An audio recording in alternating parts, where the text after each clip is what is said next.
at any point before everything was exposed, when 10 bands or something came on, you definitely tapped Shorty, be like, yo, you know, that's me. Nah.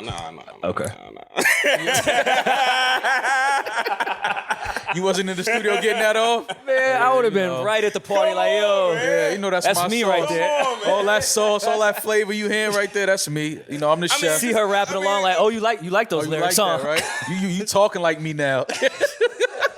No, Rory Mal. This conversation was something that I've been wanting to have, and but I told Quentin when he was ready. So we finally here. It's a pleasure to finally meet you in person and get to sit down and kick it with you. Same. It's a lot of personal questions that I've always had that I wanted to ask you, but I wouldn't want to do that over the phone. I wanted to be face to face. But first and foremost, how you been, man? I'm good, man. Yeah. Staying alive. Yeah. I hear you. Oh, Life there's is an all right. easy joke there. I'm gonna leave it alone. Yeah, very easy joke right there. But It's too easy. Do you know the TikTok dance? No, I don't. Okay. good. So what's been going on, man? How is Quentin Miller doing as of today? How are you? Man, I'm good, man. I'm solid. I'm just staying busy, man. Just trying to stay at it, you know. Making songs has moved my life, my whole life, you know what I'm saying? So I just try to just trust in the process and just keep making songs. I don't even know the Quentin Miller like backstory, because obviously you don't do a lot of press, and you know when all that shit hit the fan, I understandably so kind of just took a break from the spotlight. Where does the story even begin? Well, the short version of it is I'm a homeschool kid from Metro Atlanta. Not Atlanta, Metro Atlanta. Not Atlanta. Amaretta does not think you're from Atlanta. Only she's from Atlanta. Only Amaretta's from Atlanta, but Yeah. at my church, there's this producer named Sounds. Their family went to same church as my family, and he was signed to Usher. He went later on produced Throw Some More for Ray Shrimmer, and now he's BMW Kenny. He made a TikTok song to Wipe It Down or whatever. Like shout out BMW Kenny, man. He brought me in the game, and from there, he got signed to Tricky Stewart. Shout out to Tricky. Legend.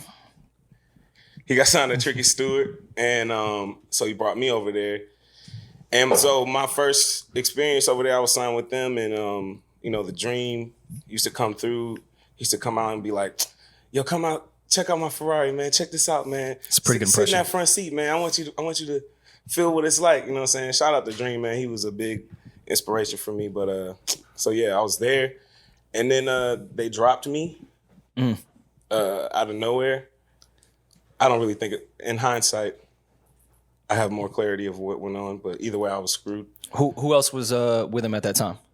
With who? With Tricky Stewart and Dream. So when I got signed with Tricky, originally I remember we were all in a van. It was me, Frank Ocean, who was Lonnie Bro at the time, and a couple other artists. And I was over there with Frank and them before Frank, you know, turned into Frank. Like, and you know, that was an interesting time.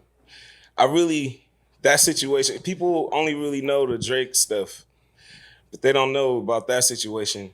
You know, the Dream and Tricky were on fire, you know, like they were the hottest Absolutely. in the game. And they look like me, you know? I trusted them. And when they dropped me for the stupid ass reason that they dropped me, really just screwed me over. But they didn't drop my publishing. They just, like, I was like a tagged animal.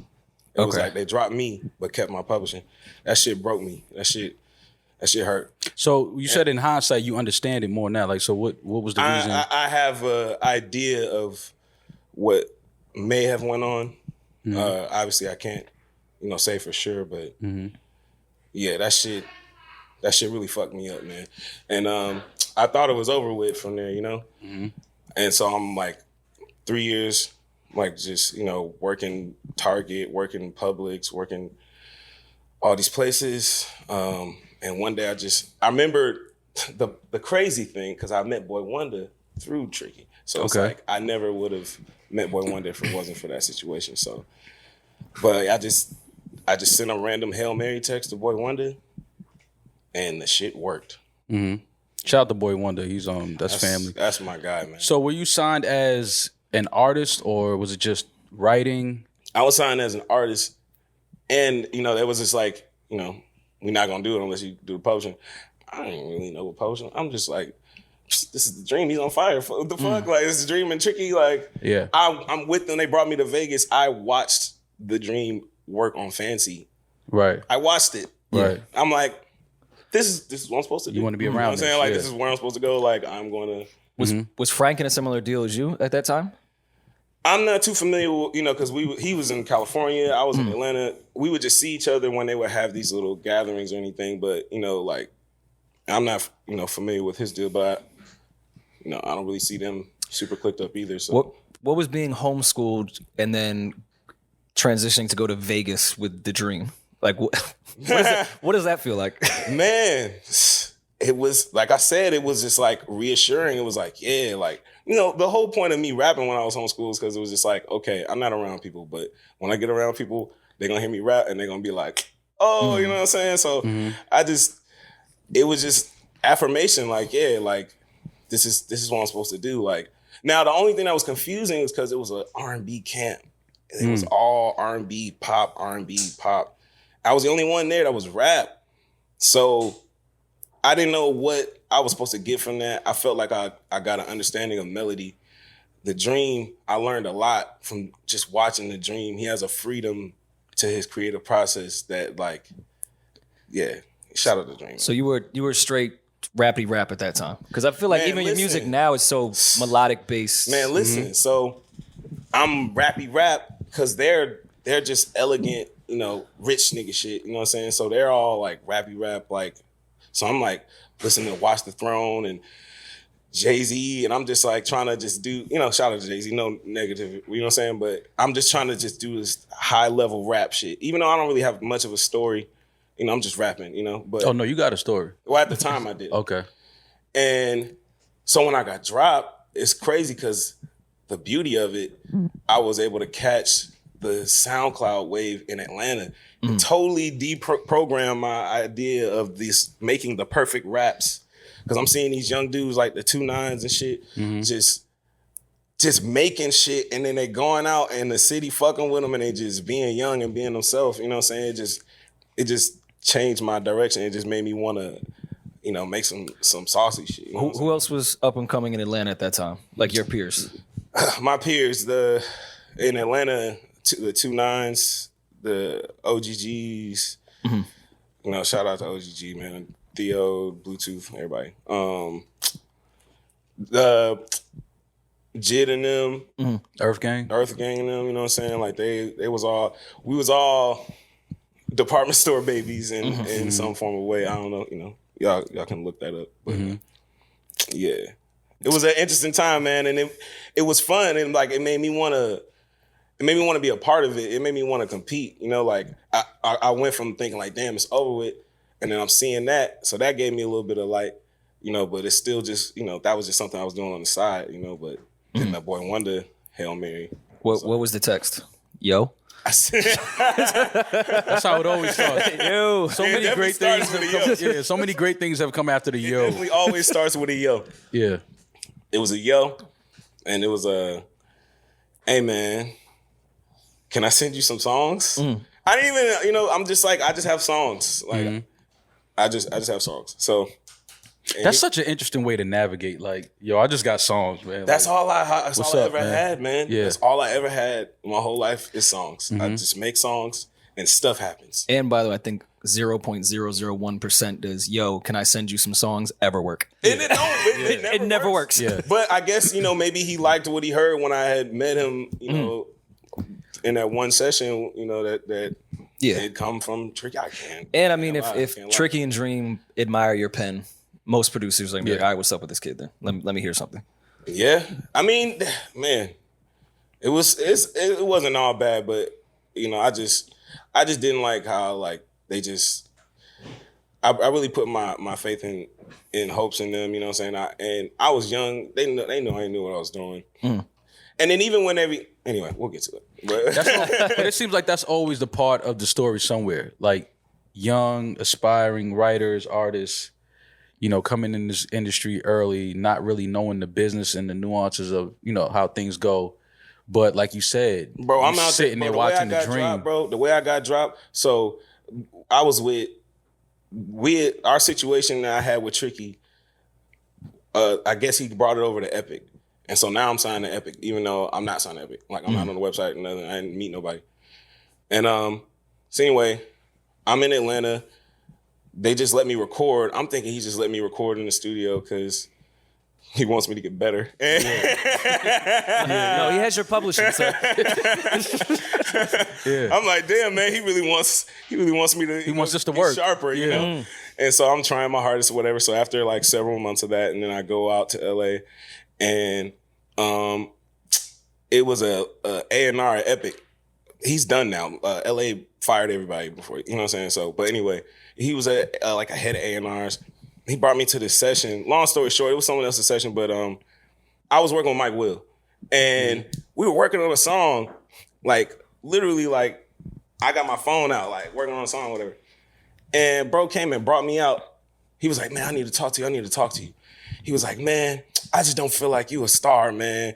I just don't feel like, and then plus, you know, like you know, This is the dream? No, this is the A&R. Oh, okay. That wasn't even with Tricky. Okay. So anyway, I'm like, bro, can you like just let me do my session? Can you leave? And he was like, oh, so you gonna kick the head of A&Rs out your session? And I'm like, well, he's telling you he doesn't think you're a star in the middle of your... Yeah, bro, in the middle of the shit. I'm like, what the fuck are you talking about? I'm just, can you go? So anyway, long story short, he hits Tricky. I'm in here trying to become a star. Shut the fuck up. Yeah, bro, yeah. So then Tricky just hits me. He's just like, yo, you're not Red Zone. You're not Epic. You're not nothing. You going back. They sent my shit back. They made me wait like 3-4 weeks before I could get my car back. That was fucked up, man. Y'all don't know. I was young, man. That hurt, man. That hurt. But wait, so he came to your session and Who said, the head of A&R was at Epic at that time? yeah, like you're I not don't a even star. say the nigga name, but I know his name. Wait, Of course I remember his name. it wasn't Shy, was it? Huh? Nah. Okay, God was sick. Shy was head of A&R at Epic. around But that that's time, just such a all right, so he didn't think you were a star. You're in the middle of your session. To interrupt your session to tell you I don't think you're a star, and obviously you're an artist, you say, yo, listen, I just want to, can you get out of my session? Let me just focus on this. Then he was offended that I asked him to leave the session. Right. And then It you was just dropped like, after man, that. some real like ego shit, man. And then you said Tricky called you after that? Yeah, he called me. He called me during this because dude had left and I'm in the session. Then Tricky calls me. Then I go out and he's like, you ain't this, you ain't that. Now I gotta walk back in the session. You know what I'm saying? Like, come on, man. That shit was crazy, bro. That's such And an they odd thought I was situation. gonna be done. So no other context. Just like, yo, you're not a But star. maybe they didn't think I was gonna be done because they still have my publishing. So maybe Well, it was I like, want to hey, get into that. Who did you have management at the time? I did. Who was your manager, if you don't mind me asking? I don't want to say. Okay, that's fair. So now they drop you from that situation, Epic, even though you say you wasn't on the website, you never met nobody from Epic, really. Well, he met the head of A&R. Well, the head of B&R you met. So after that, where's Quentin Miller now? So now I'm back, and the person that was my manager, I'm like, hey, what we gonna do? And he's like, hey, you should wait and see if Tricky, we're gonna fuck with you again. And I'm like, man, I gotta do something else. And then, we kind of parted ways on there. And then I'm just working, and so I link up with because during the time with Tricky and them, I linked with Mac from Wedding Crashers or whatever through other people. But so we're just going through Atlanta and we're just performing and shit. But yeah, really the Boy Wonder situation while I'm just performing in Atlanta and just getting off work, doing little mixers and shit.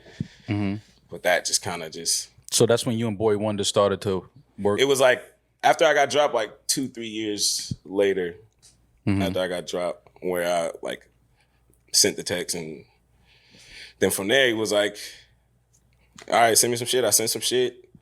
He was like, yo, he was working with Obi at the time, Obi O'Brien. Shout out to Obi. I fuck with Obi. Obi was a cool dude. Yeah. He had a record. Yeah, What's he the did. name of that joint? What was it? The song? It was with the girl. It's a good record. Was it Tinashe? It might have been, yeah. Obi had a few. He had a joint with Drake that was fire too. Yeah, I like Obi O'Brien. Obi was cool, man. Yeah. He was cool as fuck, man. Mm-hmm. But yeah, I was working with him first, and then from there, I guess I went back to Atlanta, and they got word. It was like, send some more. I sent 10 bands to Boy Wonder. Mm-hmm. Was that a Boy Wonder beat? I believe so, or it's one that Wonder sent. So he was just sending you packs of just Boy Wonder beats. Sending me, yeah. Like after I guess he liked the songs I sent, and he just started sending me beats. I'm just firing up ideas. So. Mm-hmm. Now, what your publishing situation at this point? Because you said you were helping out with the Obi shit and all that. So I was still signed. That all has to go through Tricky anytime you and Wonder even want to try to put something. But we hadn't even got to that part yet. You know what I'm saying? We just like, he knows about it though. Yeah. You know what I'm saying? But it's just like, Wonder's just a good dude, and he's just like, send me some shit. We'll just see what we can do. Mm-hmm. And so yeah, we just firing off, and then 10 bands goes, and then he's like, yo, Drake is fucking with 10 bands, man. He's going crazy over it. I'm like, oh shit. Mm-hmm. I sent 10 bands to a couple of my friends. Mm-hmm. Now, I didn't know what a reference track was at this time. Mm-hmm. And at that point, you were just making a record. I was just making songs. Yeah. And plus, when he said it, I'm thinking, Drake's gonna get on it. Mm-hmm. So I'm like, I'm not leaking, you know what I'm saying? Like, and then later, I was sent a clip, and it was Drake saying it. Mm-hmm. And I was like, oh, all right, well, hey. Yeah. Whatever. And at this point, I feel like Drake was hopping on younger artists shit and giving them looks. That was around that time. Right. Even with like the Fetty shit, the Migos shit, the Makoni shit. Like, he was just... I'm about to be in the department store, and they're going to be like, oh, that's... He was hopping on... I could totally understand your perspective there, thinking that would be a possibility that Drake would hop on it and help. He did that with the Migos and Versace, right? That he did with Fetty Wap, Makoni, the Tuesday record. Mm-hmm. There was more that did. He was hopping on shit. So that was your thought at first. You thought, oh shit, I'm about to have a record with Drake. I'm about to be on a song with Drake. I'm about to be lit. Got you. Okay. And how much of 10 bands is done at this point? The hook and a verse, or you did a full record?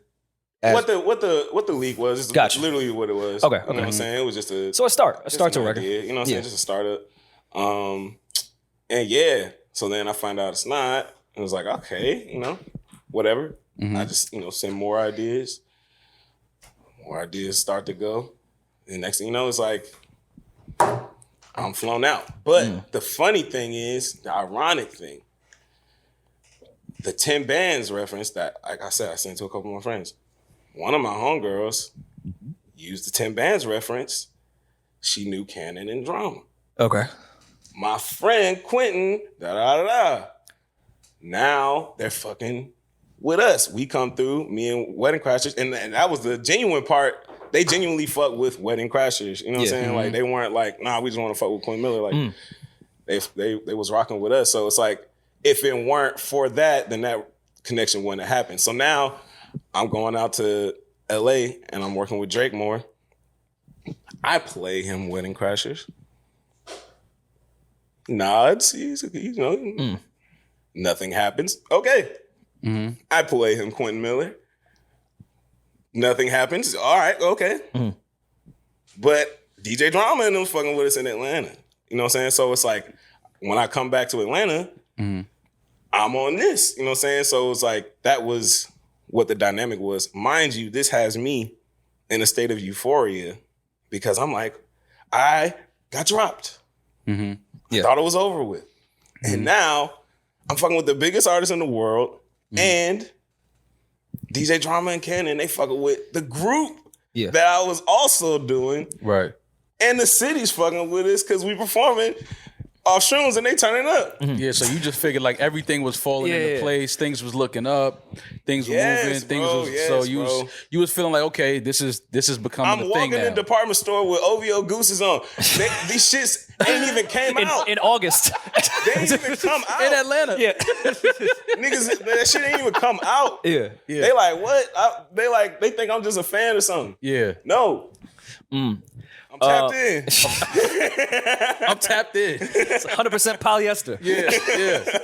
from the source. So when you're out here in LA, is there talk or focus that, hey, we're working on this album? Or is it just the way some artists just get in the studio and make shit until... If you're reading this? Yeah. Is there a full idea that, hey, we are focused on making an album now, or are we just trying shit? We were definitely focused on the album. Okay. Yeah, we were definitely focused on the album. And at that point, 10 bands would be the only one that we have heard or anything that came out at that time. Yeah, so then you fast forward a little more and we get around Rico time. They got me in the studio in Atlanta, right? Drake and them, like, just to send ideas. And at this time, Drake's not taking nothing. Like, I'm sending shit and like nothing's flying, you know? Mm-hmm. I'm just using the time to make other songs that I, for myself, whatever, If he don't take it, I'll send a few ideas. So you in the studio in LA? In Atlanta. In Atlanta. Okay. And I believe this was after the album had dropped. You know what I'm saying? Because we were just on a place, we just had a rapport. Mm-hmm. Yeah. And they're sending beats for you to work on his shit. Just anything. You know what I'm saying? So I'm sending shit, he's not taking shit. I'm sending shit, he's not taking shit. And I make this one idea, which is Rico. And I'm like, he ain't gonna take this shit. Right. Right? So I pull up, because I would go from there to Drama. Yeah. You know what I'm saying? I would go from that studio, pull up on Generation Now, Mean Street or whatever. And me and Drama, man, we were tight, man. We used to talk about all kind of shit, just music and just all the time, just texting each other and shit. So I sent him the Rico song. And, just like, hey, man, this is a song I made, whatever. And he was fucking with it. Who did the Rico beat? I don't remember. It was in a pack of beats. Gotcha. But, so then, like, a week later or something, Drama's like, yo, that song? Meek got on that song. And I'm like, for real? He's like, yeah. And I'm like, oh, I didn't even know that Drake did the song. I didn't even know he was going to take the song. You know what I'm saying? Mm-hmm. But he says Meek got on the song. So then, fast forward. I'm in Mean Street. Drama comes over. Hey, yo, Meek wants you to write some shit for him. I'm like, nah. Like, I'm working. Wait, Meek wants you to write a record for him? He wants me to write a hook or something. He wants me to write for him. Okay. I'm like, I'm good. Why? Why didn't you not? I'm with Drake. I don't give a fuck. Okay. About, okay. So during that time, I was like, I'm OVO, like, nigga. But nah, at that time, they had a good relationship. They weren't beefing. So I don't know. I just felt like, nah. You feel like I'm with Drake. I was already with me. on, like, I got the OVO gooses on, like, I'm chilling. Y'all niggas ain't sent me a Dream Chaser hat. T-shirt. I ain't got a Dream Chaser hat. Like, I'm not fucking with you. I'm okay with the way that life is taking me right now. Yeah. Like, I got the Wedding Crasher shit going on. Yeah. I know Quentin Miller shit is gonna do its thing at its own point. And I got this going on over here. Mm-hmm. And I don't know, it was just something about the energy for real. Like, something about the energy of it just... At that point, did you ever meet Meek? No, at this point, I hadn't met Meek. So, they asked me, I'm like, nah, I'm good. I think I'm gonna just... Was that the first time you'd ever been asked to write outside of the Drake shit and your shit, obviously? Mm-hmm. Okay. Because did that cross your mind? At this time, nobody knew. But because of the song, I'm sure knowledge, people were aware now. People were talking. And so then some time goes on. I'm in the studio. I come to Mean Street. It's Drama standing next to Meek and Nicki. And like I'm not standing there, they're like, so that's the guy? Yeah, that's the guy. So then Drama, man, me and Mac, we was living at Mean Street, man. We made so many songs. Mm-hmm. Drama picks the most Drake-sounding song of mine. Mm-hmm. Takes Mac's verse off. Mac Miller. Mac's the coolest Mac from Wedding Crashers. The group said Mac. And he plays that, and they're like, yeah. Then afterwards, is that record out? Huh? Is that record out? No, it's not out. It's not out. And so then after they play that, we sit there for a second, and then Nicki's like, I need the room. I need people to leave the room. So then everybody leaves the room. Mm. So then, a few days or whatever after that, I get approached again. Meek's on the other side of the building now. They're like, yo, Meek said he got, I'm not gonna say how much, he got some racks for you. Mm. And I'm like, cash, so you don't have to tell Tricky. right? Exactly. He's like, he got the racks for you. I'm like, nah, man. So now at this point, you turned Meek down twice. This is the second time. Okay. Is he aware you turned him down the first time? Huh? Is he aware you turned him down the first time? Yeah. Okay. Because this time he offered with cash. Yeah, gotcha. Mm-hmm. And I said, nah. So then after that, I remember leaving the studio. I get a phone call from Drama, and he's livid. He's like, how you not gonna do these ideas for Meek? Like, and I'm just like, yeah, man, I just don't need to do it. I just, you know what I'm saying? Like, it was like a thing. So then I remember hitting Drake, and I'm like, yo, this is kind of weird. I explained the whole thing. So really when bro called it out, it wasn't like we was 100% unaware, because it was some weird shit already happening here. You know what I'm saying? And then of course, then Know Yourself, that leak came from Drama and them too. We in the studio one night, and it's a bunch of people there, and Drama's like, yo, man, play one of them shits, man. Play one of them shits. And I'm like, man, nah, man. He's like, nah, play one of them shits, bro. You good. I play it. He's like, play it one more time. If you listen to the Know Yourself reference, it's you hear people in the background talking. Like, for sure. It sounds like a recording. Someone's recording it, You know what I'm saying? Like, so. Because that's what I was going to ask, because there was the rumor that you sent those references to Drama and all that. But I remember hearing it like, no, it sounds like somebody recorded this in the studio. Only reference I know for a fact I sent to Drama was Rico. But okay. But you wasn't sending it. That even in itself, I didn't even think Drake was going to take it. Like, I was just missing. Like, everything I was shooting was just not. It wasn't hitting. You know so I was just like, all right, whatever. Yeah. But then that was just the one that I just so happened to send over. And then it was just like downhill from there. I just think the crazy thing, even from watching Drama's interview with y'all, is just like, man, first off, all right, even that video that I did, 2019, when I was just like, man, I regret, because I still believed what Drama was telling me when he was like, it wasn't me. We didn't do that shit. So I'm like, damn, I burnt my relationship with DJ Drama and them for this shit. You know what I'm saying? Mm-hmm. Only to hear him go on Drink Champs and say it was him. Yeah. Mm-hmm. Then he go on y'all show and he's like, and everybody was pointing the finger at me. But it was you. It was actually you. It was you. He took some accountability, I feel like, in our conversation. Yeah, he took accountability. He said that everybody had a role. He said that there was a lot of other people that had a role in the whole shit. And then he also tried to, like, I just didn't like how he, like, past tensed me, like, man, it just didn't work out for Quentin. And, I'm in a great place and Drake's in a great place. Well, both of you guys are in great places. It don't have to be that way. You know what I'm saying? Like, but at the same time, it is what it is if that's what he wants. But I just felt like it's a little disingenuous. It just stings. It's a little fucked up. You feel like you got the raw end of the deal, and I feel like I got the raw end of the deal, and they all know it, and they're like, "Oh man, so sorry." I'm like, but I'm right here though. You know what I'm saying? Like, we can make it right if you want to make it right. Right. Like, did you, once the leak happens with Know Yourself, or was it Rico? Which leak happened first? I think Know Yourself was the first one, if I remember correctly. I feel like they all kind of came out at the same time. First Meek said my name on Twitter. I remember. And then... with no context either. Just he wrote your government name. Like, it was just that. And then I can't remember the order of the leaks, but I remember Funkmaster Flex running them back a bunch of times. I feel like Flex said he had them and then didn't. I remember waiting by the radio for like 2 hours and Flex claimed he had them and then they were never played. And then I think on the Meek response to back was when we finally heard everything. Yeah. But where's your relationship with everybody while this entire mess is happening? And where's your business at with OVO? Because you're turning down money from Meek to the loyalty to the camp you're with.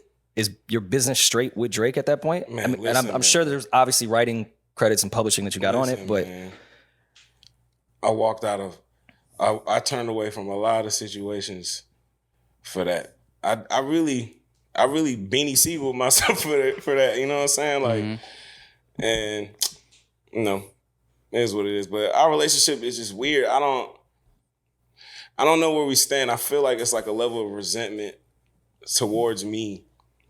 Like, I remember when everything was going down and he hit me and he was like, yo, bro, they're giving you credit for songs that I worked hours on and I'm like, bro, I don't want this shit. Yeah. Like, I'm cool with the songs that I did, like with the songs that I did, like I'm cool with that credit. Like I looked up to this man before I even came into the situation. So it's like, you know, to hear, it was like at one point he's telling me, yo, you know, if it weren't for you, we wouldn't even be able to finish this album. I appreciate you, And then you going on interviews and you're like, you know, Quentin, you know, he's this kid, you know, he had ideas, they weren't great ideas, but you know, it's like, damn, bro, like y'all intentionally like shedding, you know, you guys are very influential and we know this, you know what I'm saying? Yeah.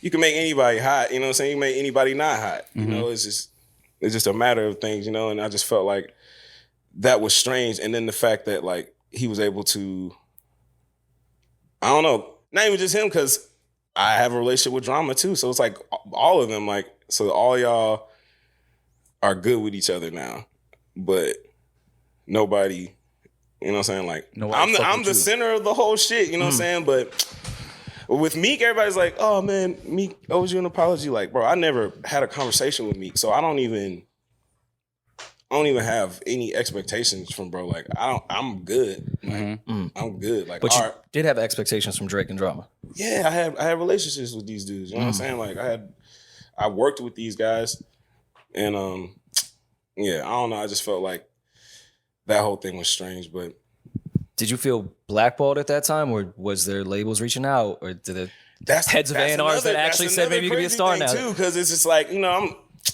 I'm thinking like the phone is just about to just ring off the hook. I'm thinking, you know, anytime anybody's involved with one song with this guy, it's like everything, you know, and it's just like, it just wasn't like that. It's just like, it just didn't happen. It was strange. I don't want to insinuate anything, but did anything cross your mind on why? Because I would think the same thing.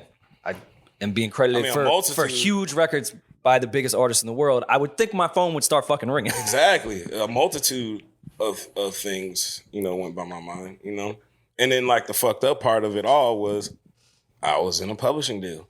So I couldn't even really capitalize on those songs. Yeah. You know what I'm saying? Anybody that wasn't in a publishing deal and you get songs like that, you know, your life has changed, you know, but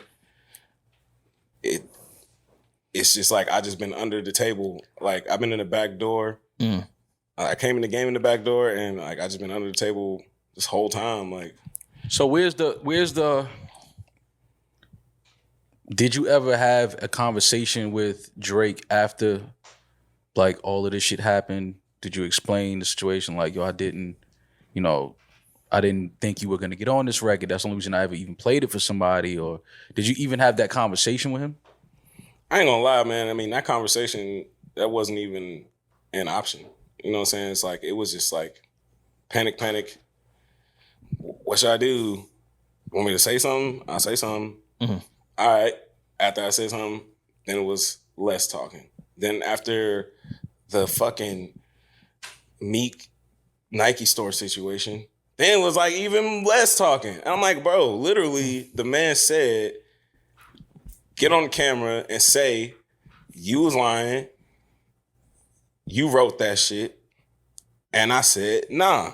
You know what I'm saying? And like, I'm like, damn, bro, like I took that shit. So that's what they wanted you to do. They wanted you to basically put that out there that, yo, yeah, Drake is lying. I wrote the record. Yeah. And you refused to do that. So with that situation, it's so crazy, bro. That day was insane. So I'm about to go to Hit Boy's house, but before I go, I'm like, I'm gonna just stop at the Nike store. I go to the Nike store. It was on Wilshire at the time. I get out the Uber. Paparazzi is across the street. It's just a bunch of paparazzi. I'm like, oh shit, who is it? Me and Meek lock eyes. I'm like, oh. Of course. I just turn. I just go in the store. I just go in the store. As I'm turning, like, I saw, like, one of them, like, waving, like, yo. I just keep going. They come into the store. They you know, hey, yo, man, what's up, man? You know, he says all his shit, like, you making me look crazy, whatever. And I'm like, bro, like, yeah. He's like, yo, I could tell you ain't on no street shit. So I ain't gonna do nothing. And then I'm like, all right. And he just does, like, a quick turnaround. He does, like, one of those. Mm-hmm. And he dips. So I'm thinking we good. And then his mans came back in with the camera. I found out, and I don't know how true this is, but I found out that was a Nicki Minaj call. And if that's the case, Nicki sent the camera, dude with the camera in the store? That when Meek evaluated, you not a street dude, you not on that street shit, and they dipped. I heard when they went back to the car, it was Nicki that was like, nah, run that. Listen, bro. I'm a Nicki fan, bro. I always was a Nicki fan. My daughter's a Nicki fan. I'm the president of the Barbs. That was fucked up, man. That was fucked up, But do you know it's for a fact, though, or is this... If that was the case. Because let's not put that on Nicki if that I wasn't don't want to put that on her jacket if that wasn't a fact. Yeah. Remember, Drama was like, Nicki did something wrong. But Drama wasn't there either. What was he talking about? I don't know. I wasn't there. But... I hope that wasn't the case. If that was the case... But either way, I put it on Meek. Either way, I think it was corny that entire thing happened. To be quite honest still, with you. But finding that out, that hurt even more. Because it was like, damn, I never even had a conversation with this lady. Like, why'd she do that? You know, but... I get it. Yeah, so anyway, from there, then afterwards, then I pull up the Hit Boy. I got the fucking busted lip. Travis Scott pulls up. I'm like, damn, I had to... Wait. This is like... I had to do the session with Travis Scott. Quinn, hold on, bro. I love you, but hold on. It's a lot going on right now. So you go to get some Nikes. He just went to get some Uptowns. Yeah. Yes. You go to get some Nikes. You see Meek. The paparazzi is there. Nicki's in the car. You in the store. Have a conversation with Meek.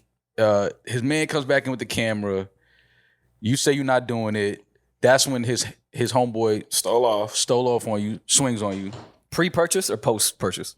Oh, pre. Wait, so you bought sneakers after you got into a fight? I don't think I bought anything after that. Okay. I'm about to say, you a different type of nigga. I would have respected if you just took it on the chin and was like, if you was to go through all that and be like, yo, yeah, let me get those in the 11, and you leaking, you an alien, my nigga. You a different type of nigga. But, so then you go to Hit Boy Studio. Then I go to Hit Boy Studio, thinking it's just gonna be a regular day at Hit Boys. Yeah. You can have that conversation with Hit, tell him what just happened. And fucking Travis Scott pulls up. Travis pulls up. And I got the fucking busted lip. And come on, man. This is what y'all did to me. I'm just trying to make my name. It would be such a Curb Your Enthusiasm moment if the episode ended with Travis going up to Quinn and saying, "I'd like for you to write something for me." Insert Curb music right here. Hey, I heard you're a writer. Damn, Quinn, this is a hell of a day. All right, so now you're at the studio with Hit Boy and Travis. Busted lip. Are you telling the story in front of Travis as well? Yeah, everybody's there. Like, everybody knows the story, you know. So they're like, "Yeah, what happened?" Yeah, and so. But that was kept under wraps. I feel like I didn't hear about that until you told the story. That fucking Vlad shit, that shit caught me off guard. So, man, I feel like Tax said it on Vlad. Might have been the first time. Yeah, that's what it was. Yeah. So, I don't know. They reached out to my man Cam, and we just so happened to be in New York. And so, you know, it got set up. I'm like, all right, cool. You know what I'm saying? I'll go. Man, listen, bro, I was dressing corny. I was goofy back then, but we all had our moments, bro. It's okay. We've all had our moments. It's all good. You know, it's true. But yeah, man, I was caught off guard. Like when he showed me that clip and it said that, in my mind, I'm thinking, damn, are niggas talking about it? Mm-hmm. I'm like, well, if niggas is talking about it, I need to own it. You know what I'm saying? I thought you handled it great. Yeah. I'm like, I can't. I don't want to cap it and let niggas. You know what I'm saying? I'm like, I just need to own it, you know? So, but yeah, that was strange. And that whole shed blood in the Nike store thing, Nike never gave me a check. I really thought that I was going to get something. No, let me tell you, they owe you a check for the day you had in their store. Listen, man. They owe you a check. For a lot more than that. Yeah. Nike was not cutting it. The commercial was, hey, come to the Nike town and get smacked by Nicki. I'm sorry. We definitely introduced the tech fleece to Metro Atlanta for sure. They Come on. So that situation happens. Okay. And still there's no communication with Drake at all, ever again. Like it's just like completely radio silence. Do you reach out? Do you text him? Do you call him? Do you try to, get in touch with him through a third party? Or you just like, yo, he's just obviously not fucking with me. It just turned from like, we talk to we don't. That's really all it is. It's like, all right, and we've linked after a while or whatever, and we've talked and shit since. But you and Drake, you know how you talk, but you don't say nothing. It's just a bunch of filler, small talk shit. Like how you been? Yeah. Like we've done that. Like we've seen each other, and But I mean, I don't know. Do you blame him? And not to say you did anything wrong in that regard, or what the expectations should have been from Drake. I do feel like that's a possible asterisk from some fans, and you just represent part of that, and he wants to get far the fuck away from it. It's maybe not a personal thing. It's that situation. He's just trying to get far the fuck away from. So even having a relationship with you still makes him attached to a moment that he may think But my thing is, you're cool with me, and you're cool with Drama. You're cool with people who actually intended on killing you. Okay, but that right perception-wise can close the chapter on that asterisk, because we don't look at it as crazy now because he's friends with Meek again, and I think he did it for perception reasons. Of course, they probably do have some type of personal relationship, but I think he did that as a, hey, I won that battle. I'm now going to be friends with him, and we can close it, and all the ghostwriting shit can go out of the way because we're not beefing anymore. No one brings that shit up again. I do feel like closing that and getting a bunch of projects in between it and stuff. I do feel like getting as far away from that conversation as possible is definitely has been a mission of his. Because if I see Drake and even when I'm brought up in interviews, he changes the subject really really fast. He'll answer it, and with his answer he switches it. You know what I'm saying? So it's like I get it. It's like a go away type of thing. He's a brand to protect. But I feel like when we look at Drake and Meek, we don't think of ghostwriting. But if I were to see you and Drake next to each other, it probably would cross my mind again. I'm just trying to think from Drake's perspective of how it may not be a personal thing and more of a brand protecting type of thing. I honestly feel like it was just handled bad. I feel like if he would have just owned up to it, if he would have just been like, yeah, I work with Quentin. Like, this is a cool dude. Maybe you don't think I'm cool. This dude from Atlanta, he has some cool ideas. I feel like it would have been, but we never seen anything like it. None of us, So I never seen nothing like it. They never seen nothing like it. I feel like the music game and the internet in general learned a lot about viral moments and shit from my situation. I feel like rappers can freely have writers now. Yeah. Free of scandal because of that situation. When that news dropped, when we got the news that Drake, these records and got the references, and I remember how it shook me and my homies, because it was kind of like, wait, so bro, he not writing this shit?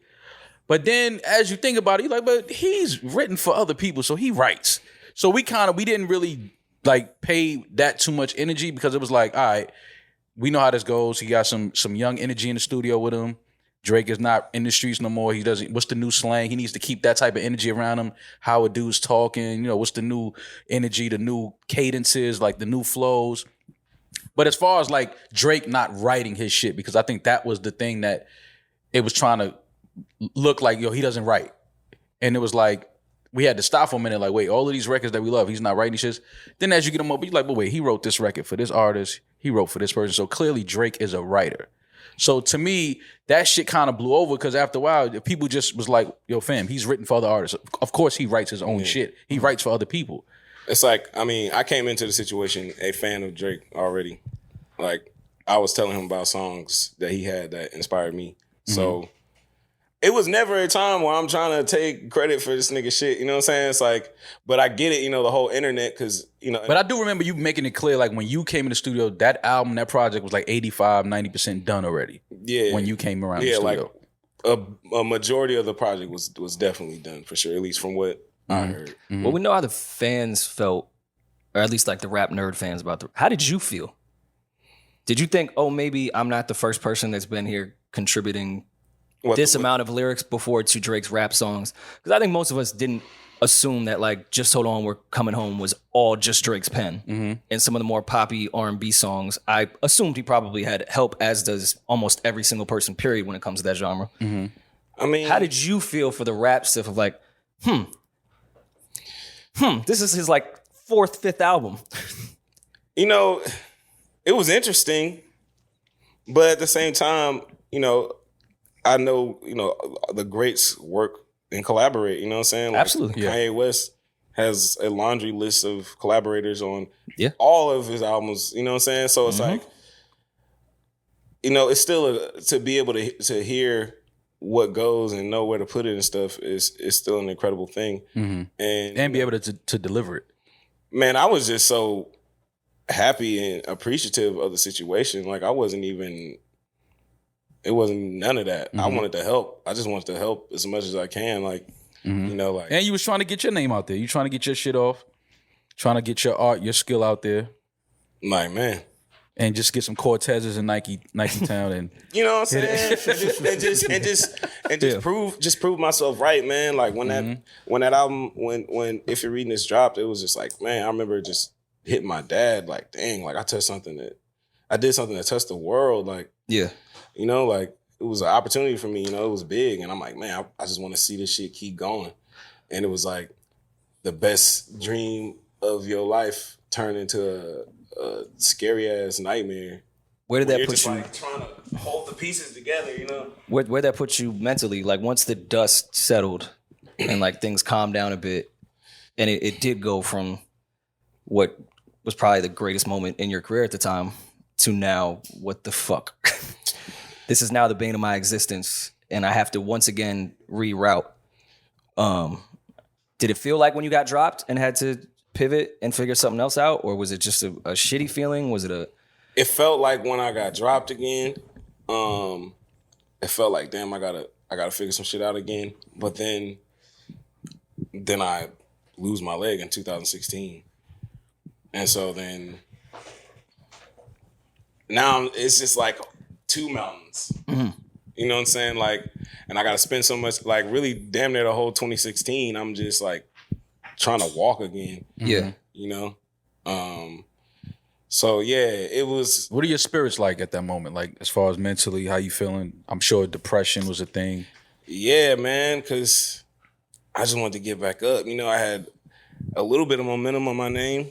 Mm-hmm. You know, like, if I was going to do anything with it, I needed to do it then, you know? Right. And so it was just like a very, very inconvenient time. And then stuff like that makes you psychologically timid and, you know, makes you, you know, I realized, you know, some changes in myself that, you know, might have come from just a combination of everything happening at the same time, you know? Mm-hmm. Yeah, but I just wanted to get back up. And just get back, like, and just show. A big part of this, of me wanting to sit down and kick it with you was, you know, for the fact that I recognize, number one, the talent. But then I also recognize that you're just like a humble person and you non-confrontational. You don't want to come across like you're trying to cause any issues, any problems. You just want to do what you do, create, you know, have fun, put shit out there and, you know, just enjoy your art being accepted and appreciated. But out of that whole situation, what do you look back on and say, this is what I should have did differently? I shouldn't have did this. I should have did that. I mean, I guess sending references, yeah. That would be, because that's really what it was. Yeah. Because the word of mouth is the word of mouth, but right. It was the actual references. But I didn't know what the fuck references was. Like I said, the 10 bands thing, that was before I even knew what the situation was. Mm-hmm. And, you know. I could never blame somebody for working with Drake and not wanting to play that shit for their friends. Like, bro, I'm like, it's like the very beginning, you know? And then, you know, with everything else, it's just like, I don't know, everything just happened the way it happened. But, you know, it definitely wasn't what the fuck sense does it make for me to be like, I'm trying to leak some references out like, hey, y'all, I'm Drake. Like, no, I'm still trying to get put on. Like, yeah. I'm trying to get more songs with this man. I'm trying to get songs with other people. You know what I'm saying? Like I'm trying to do stuff with other people, and yeah. Did that turn you off to the possibility of being an artist, but also being a writer, like the way we saw Frank Ocean, where he was still writing for people, yet became his own artist between the Lonnie Bro and Frank Ocean type of thing? I've been still writing for people ever since. You know, I done work with Nas, Big Sean, Jeezy, a bunch of other people, Jeremiah, Ty Dolla $ign, like a bunch of other people. You know, I never really wanted to be a writer. And, you know, it's an interesting sport, you know. I think I have more of a passion to just be creative, you know what I'm saying, with what I feel. Sometimes, especially, you know, in today's time where they want certain type of songs and stuff, you know, everybody's not, you know, that type of song maker. You know, some people will make, not to sound corny, but, you know, make songs from their heart, I guess, or what they feel, you know. So, yeah, man, it's an industry. Money Long really hit it right on the head too. Also, just the feeling of being a writer, because it's really like you're just the help. You're just the replaceable help that, you know, come when it's time to work, when it's time to celebrate. I forgot. Like, don't, you know, everybody gets paid but you know, you, and then your publishing check, that shit don't come till like a year or some change later, depending on your situation, you know. It's a thankless job. Yeah, it's a thankless job. It's hours, and no paid job. So Tricky, how much, how well is Tricky eating off of that publishing? Unless, no. Okay, so now it's different if you got the hits, you know what I'm saying? Yeah. But if, you know, it's a little more difficult if you just like album placing and stuff like that. If you, you know, if you get them top 40 hits, top 20 hits, shit like that, you know. Yeah. Then, but on the way to get there, you're gonna get fucked out of publishing. You can write a whole record and not get the publishing you deserve because the bigger artists come with that standard that I'm taking this amount on the back end, no matter what you do. All the time, I write the hook and the verse and all the shit. And you want to give me 5%, 10%? Yeah. Why, bro? You know the situation, man. Oh my God, man, this business, man. What just between hurts your feelings. Between the entire career side of everything that happened, the accident, what was it like being a parent through that entire thing? It's like living 3 lives. Yeah, it's like living 3 lives, man. Cause, yeah, you know, I don't know. It's like, it's different hats, it's different zones, different modes. And I was like balancing that, you know, going to work, the dad thing, going downtown to try to be a rapper, you know, just pretty much, it's just a balance thing, you know. It's tough, but you know, you gotta do what you what's the when you see people you know, playing your records that you worked on and your lyrics, and they don't really either recognize you or know you. You could be in a club, in a room, and people going off to your lyrics. Like, what does that do to your psyche as far as like in a writer and an artist? Like, how does that affect you? Like, people are in love with your words and your lyrics and melodies that you created, but they don't know who you are. I think it would mean more if it made me rich. But it didn't change my life because I was in a situation. So it was like, I just got clout. I just, you know what I'm saying? I got clout. I can walk into rooms with legendary artists and they know me and respect me and they'll hear me out and they'll listen to my ideas. You know what I'm saying? But then we go out to the parking lot and the cars are different. Or the jeweler walk in the room and I get a little more quiet. I mean, jeweler don't know you. So it's like, man, you know, this is great. This clout is great. Yeah, people saying, "Oh man, you're a legend. You're a legend." I need that bread.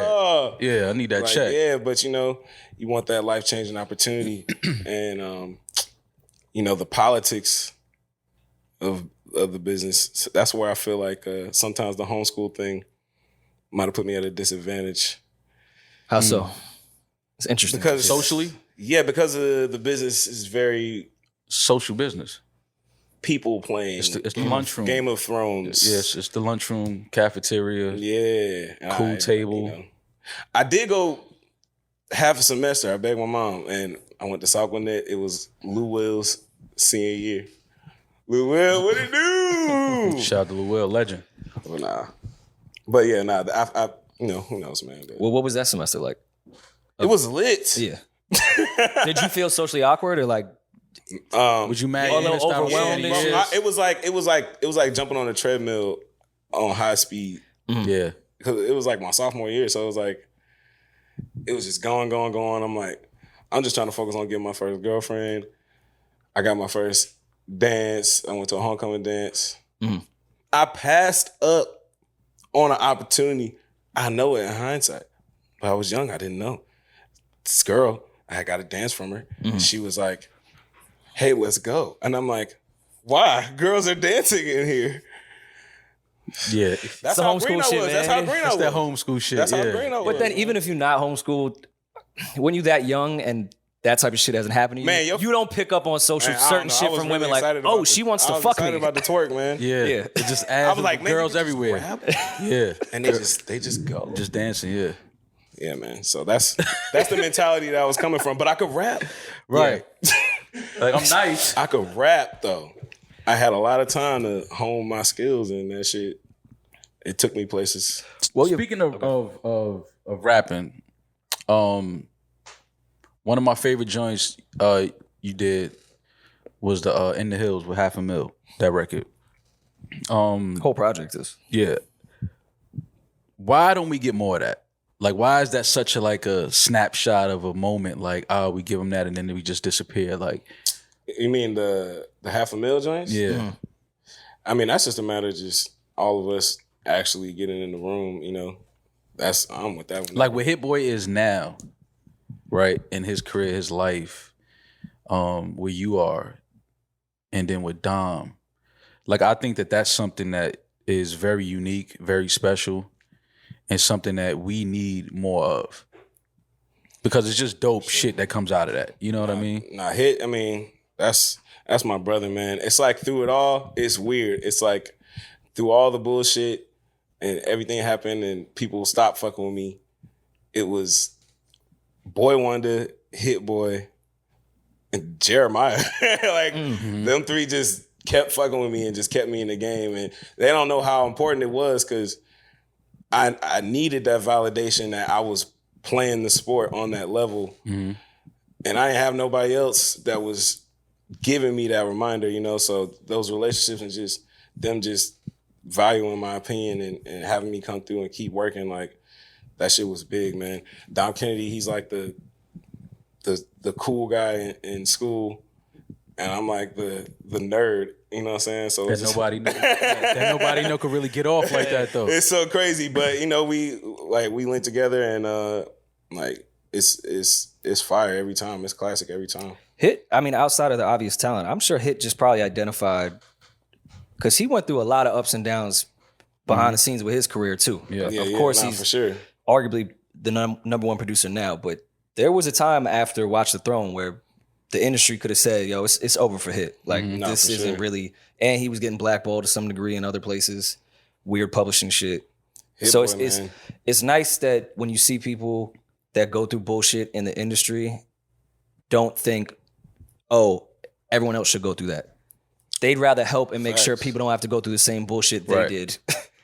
Than, Yeah, man. Because I remember most he told me that he's he related with my situation a little bit, But man, watching that man ascend over these years has just been crazy, man. He's like Mamba mentality and a producer. Like, I ain't never seen nobody that just works so hard. Like, he's constantly making beats, like constantly. Like, he don't ever get tired of it. I don't know. It's the focus level. The focus level is inspiring. He gonna hit that studio the next day. He might turn up the night, but the next day he's in there early, like super early, cooking. How many joints do you and Cardo have together? Man, Cardo. So we did it. He did a whole project with Wedding Crashers. This was after the Drake thing. I'm talking about like, man, me, Mac, and Cardo sleeping in the same hotel room, like going to the studio every day working on this shit. And it was so crazy because as soon as it dropped, like a few weeks after, he just stopped contacting us. He just stopped responding. It was weird. No, stopped supporting the project, stopped responding. Wait. What? Yeah. Okay. I don't want to insinuate anything again, but do you have an idea of why? He just stopped. Do you think somebody told him to do that or asked him to do that? I have a lot of thoughts, Rory. I have some theories too. I have a lot of thoughts. But they're thoughts that I can't say because then I look like a conspiracy theorist, so I'm not going to do that. I don't know if it's much of a conspiracy. I have thoughts. And yeah, I don't know. That was interesting because it was love, man. And it's still love. Like I fuck with Cardo. I ain't phenomenal producer. Really good producer. Yeah. He's an incredible producer. God's plan, that's just incredible. I don't want to call it a single, but Love Yourself with Nick Grant that you have out now. Probably a month now. It's probably been out. Yeah. Nick Grant, amazing. Love the record, but I've noticed you've been putting up like minute 30 joints that are way more melodic even than some of the raps that you have, and almost like damn near acoustic guitar singing or just simple keys and singing. Is that a specific direction you're trying to go in between the rap stuff, or where is the Quentin Miller, I guess, creative process at now, and what you want to be represented as an artist? Right now, it's just like really just again with the cheesy lines, but just going with my heart, like, because I'm inspired by all kinds of shit. I'm inspired by all kinds of music. Kanye's like my number one artist of all time, so, and especially with my time with Tricky and them at Red Zone, like, I just learned so much about melody and shit. And I was forced to make beats because it was a time when people weren't giving me beats. So sometimes I still like cook the beat up or whatever. And I just like to express myself creatively however I can. Yeah.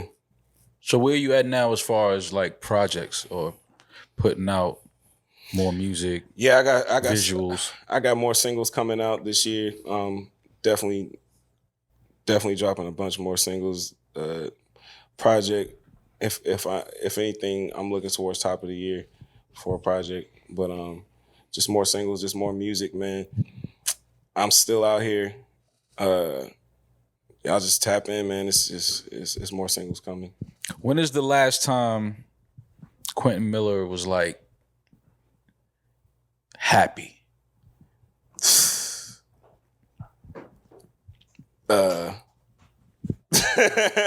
Man. Yeah. Like honestly just happy. I don't know, because it's like my head's been down. I've been like trying to get to a point, like just head down grinding. Like, I guess I'm like basing happiness on like a place, It's like, okay, when I get to this place, then, but till then. Do you think the accident put things in perspective at all, and like what matters? Because, after all that shit happened and it was all public bullshit, and like, did that kind of make you realize what was important in life? Yeah, but it also, it made me realize what was important in life, but then the months of just sitting in a bed just made you want to just run. Like, it just makes you just, when you're just watching life go by on your phone while you're just laying in one spot, that shit was, it just makes you say, fuck all that shit. Yeah. Yeah. Right. I'm trying to get in the streets. I'm trying to get up. Do you think it helped creatively or kind of dampened your spirit a little bit at the moment? I feel like if anything damaged my spirit, it was the combination of that with you know, I don't know. I've had a hard road in this music business, if, you know, from beginning to end, you know. So I guess it just like, it was like, damn, man, I gotta pull a rabbit out the hat again. Like, I gotta like make something out of nothing again. I already was getting money under the table. You know what I'm saying? And I'm doing shit that's everywhere. That's all over the world. This is shit that's supposed to change my life.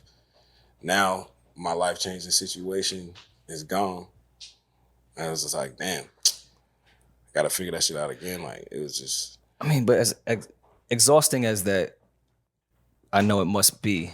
You do have to applaud yourself for the amount of times that you've had to reinvent, pivot, change, and still continue to fuck on. Like, I think I would applaud that type of shit. Right. Like, that's incredible to every. It's not easy to navigate through those obstacles. Like, you have some of the biggest obstacles to most people maneuver around and get dropped and never hear from them again.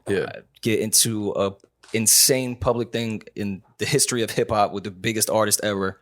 Still continue on. Have a terrible accident. Still continue on. Like, bro, applaud your fucking self. Like, you found a way every single time. You gotta give yourself a lot of credit. I know in the moment that probably feels really shitty. Like, dog, why do I have to keep doing this shit? Like, this is really taking a toll. But you do have to also look at it as, no matter what, I'm gonna find a fucking way. Yeah, I appreciate that, man. I feel like, man, you know, I'm still here for a reason, and you know, these doors kept opening for a reason. So, you know, just gotta stay at it. Who do you credit most with the inspiration for like your style of writing and flow?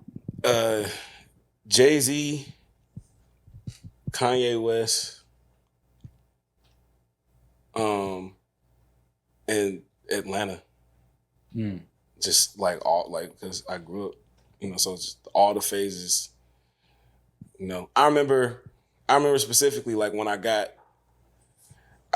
used to be super, like I said, Jay-Z, Watch the Throne, like, you know, just perfect rap. And then I remember like seeing how the Gucci's and the black boy, white boy swag and just all that shit that was going on in Atlanta, how it would make girls react.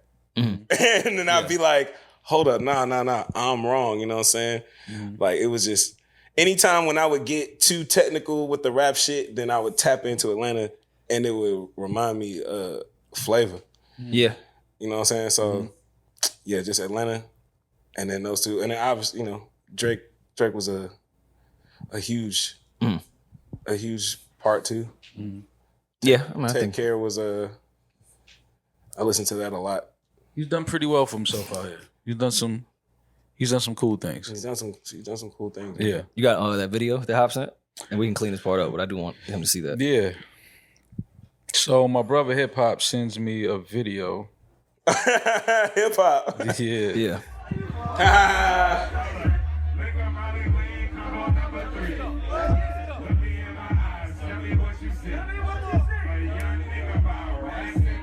Keep the Nike.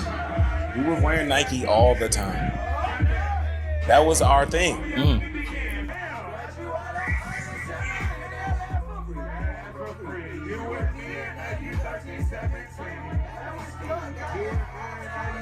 You know what's ironic? No, those are good times. That was the same week that Dreams Worth More Than Money came out. Is that why Hot probably sent that date? Yeah, man. I'm a part of that album. We know now. Yeah. Outside of just fucking music and business shit and that, like, what's your hobbies? What's the average day with Quentin outside of music? Yeah, because we gotta hang out away from this shit. Like, once we turn all this shit off, like, I gotta really see what the fuck Quentin be getting in. What the fuck you be doing, man? Man, my hobbies, that's the thing though. Cause my job ain't like a job. Right. Yeah. So it's like, even on a hobby day, you know, making songs, but you know, I don't know. I'm a music head, man. I'm like y'all. Your time in the crib, in the studio. I'm tapped in, yeah. Yeah. Like, I'm seeing what's going on. I'm checking the landscape. I'm listening to music. You know. Where's your love life at these days? How they treating you? No comment. Oh, that means it's great. We They say no comment. That means there's so many. You don't want to talk about a particular one. I know that trick. No comment. Yeah, I know. I get it. Don't nobody want me. Don't nobody want me. Yeah, I know. I know. I say that. Like I say, I know. I would not call you corny for this because I would do the same thing. At any point before everything was exposed, when 10 bands or something came on, you definitely tap Shorty, be like, yo, you know, that's me. What? We talking about before it happened? Mm-hmm. Nah. Okay. Nah. You wasn't in the studio getting that off? Man, I would have been right at the party like, yo. Yeah, you know that's my me sauce. right there. All that sauce, all that flavor you hearing right there, that's me. You know, I'm the chef. See her rapping along like, oh, you like those lyrics, like huh? that, right? You talking like me now. You using my slang. I mean, come on, man. It's the biggest thing I had ever did. You know, I'm like, Right. I would have done the same. I wouldn't be mad at you. But, you know, never on record.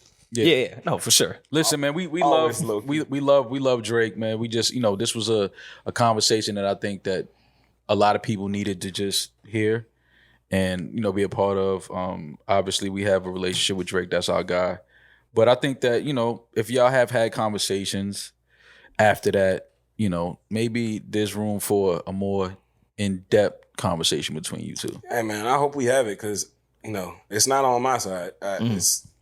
It's definitely from that side, you know, and I don't know what it's about, you know, because the thing that confuses me is the getting cool with the dramas, the getting cool with the Meeks. So then, like, if it's cool, then why ain't it cool? But it's cool with everybody else. And then it makes it seem deliberate. Like, are y'all deliberately, like, they had to have the conversation. There's no way that they at the Kentucky Derby and, you know what I'm saying?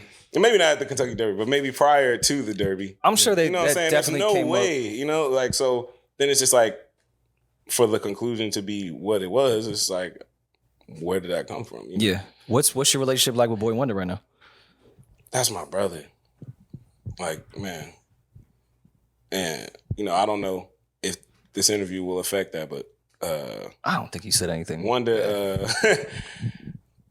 but Wonder, man, he put me on my feet multiple times, man. Like, great dude. Helped me out. Great guy, solid. Yeah. Only dude that really, like, you know, I over there on that situation with the OVO thing, that's the only dude that, like, genuinely gave a fuck about me, you know? Like, so, yeah, that's my guy for life.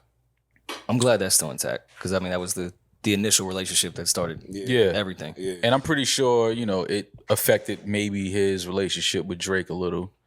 But I think that, you know, I think it's important, man, just for us to have experiences where, you know, we feel like things were done wrong, but then have that conversation. And if people are able to remove their egos and just, you know, especially as black men, I think it's very important for us to do that.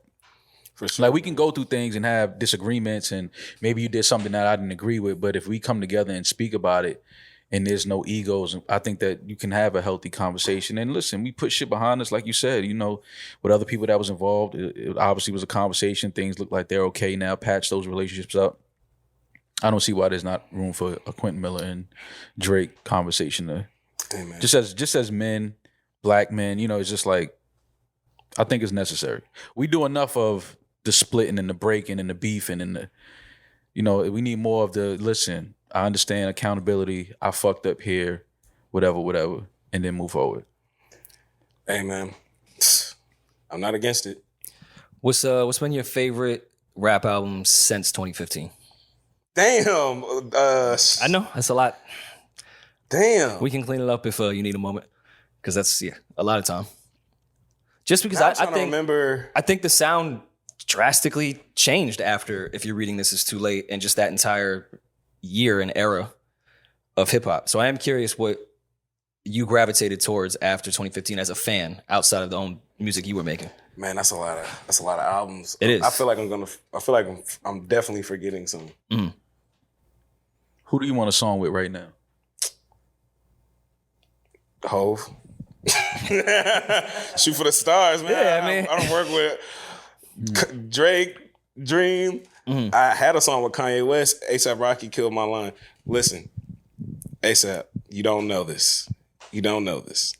Remember the day when the picture had came out of Kanye West and I was there and Push T? Mm-hmm. Yeah, I remember. Okay, so listen, this day, Game brings me to the room. Kanye is working on the song he has with Cardi B and Lil Durk. Okay. Right? He's working on a song. I contribute a line. I say a line. Which line?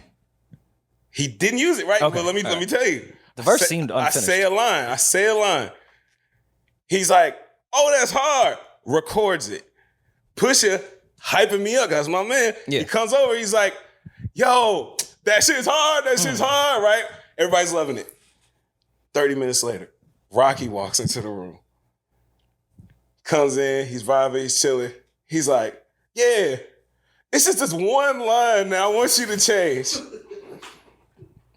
And he picks my line. This is Nike. This is Nike Town all over again. Right?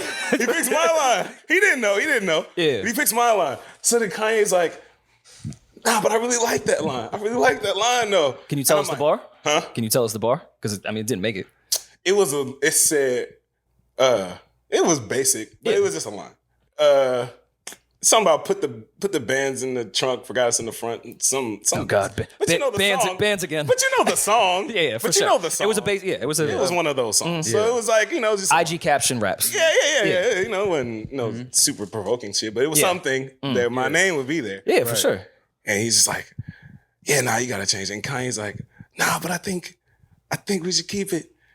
So then like 10 minutes go by, and Rocky's like, nah, man, nah. You gotta change that line, man.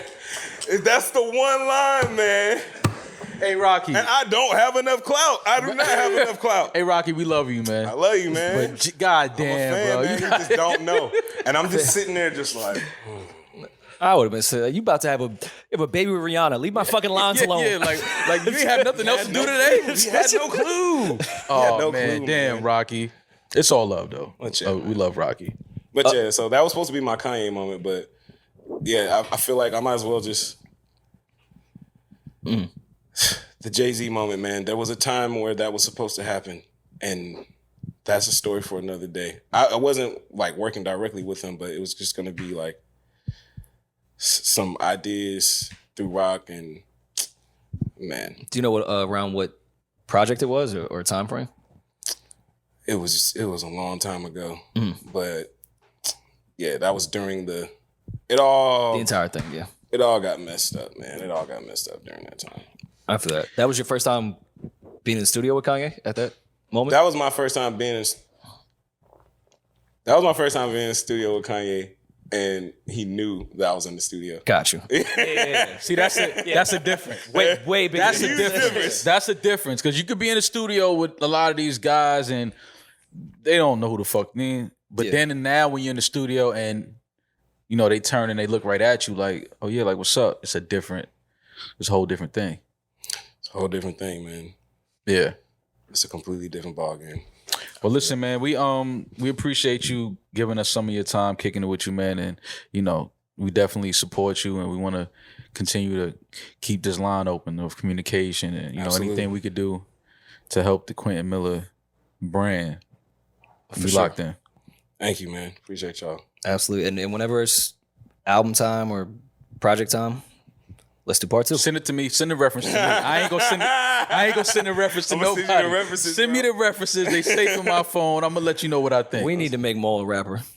No, I don't want to be a rapper. I think that's our next. Yeah, that you have a Jesus piece on. You got the Jesus piece. You're in the music video with Jermaine Dupri. Yeah, very true. But that's just family, man. We just having fun. That's all. I don't want to be a rapper. Man. Rapper is dangerous. Being a rapper is too much work. I can't do it. But I salute you though. And I love what you do. Obviously, you know that. We kick it. Thank you, bro. Yeah, man. So that's it. Yeah. All right. It's been another episode of New Rory and Mal. Quentin Miller, we thank you, brother. Peace, love, and blessings. We'll see you soon. Sir. No